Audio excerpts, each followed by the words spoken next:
Heroin and I'm very, very high. He was on a drug binge. It lasted all day and into the night. What are you gonna say? We watched as he shot up multiple times, nodded in and out, and snorted pills. What's up? Ready to do this? Later that night, his best friend Mike Duggan picked him up to take him to rehab. Duggan is a recovering addict who's been clean 7 years. It's life and death, like you will die if you don't get it this time. Good morning, Jason. How are you? Jason walked through the doors of Recovery Centers of America, or RCA, with multiple drugs in his system.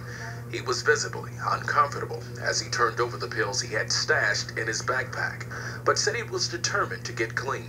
If I want a family, I'm gonna have to realize I cannot use heroin. Like, there's no functioning heroin addict. You know what I mean? So like, I'm gonna have to want a family and a job and a life more than I want to use heroin.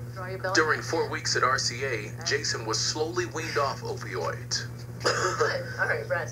replaced by physical activities and various forms of therapy. I'm never gonna overdose. My brother won't overdose. The program at RCA usually costs $25,000, but his friend Mike Duggan partnered with the Arlington, Massachusetts Police Department to get him into RCA on scholarship. But for many people, finding help isn't easy. So I'm trying to get into a detox. People like Jason's brother, Andrew, who is also a heroin addict. I'm calling to see if there's any male detox beds available. While Jason was in rehab, we found Andrew dialing to get in to any place, Leave your name, number, and a brief message. anywhere for detox, Why they never pick up? with no luck. This is red. And between calls, he continued to shoot up. In Massachusetts, it takes an average of 19 days before an addict can actually start a rehab program. Sometimes it can take up to 10 weeks. So as the heroin epidemic intensifies across the country, Put your hands on the steering wheel. Do it now. police are dealing with more and more heroin users on the street. What do you got?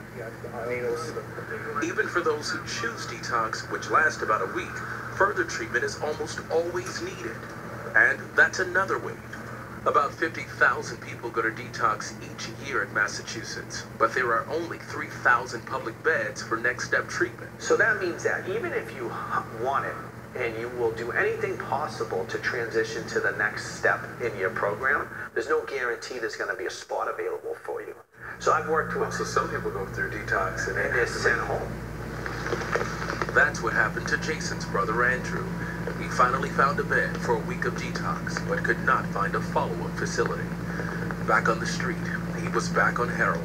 He's running around Boston getting high again, so... Jason was distraught when he heard the news. Can I stop to hear him for a second? The U.S. government has approved $94 million in extra funding for addiction treatment across 45 states. In our next segment, we'll update you on Jason's progress out of rehab. Josh. Marco, this story gets no easier to watch, but it is vital reporting that you and Jonathan have done. Thank you for it. Thank you. And we've posted more about Jason's journey and places to find help for addiction on our website at cbsnews.com. And we'll be right back.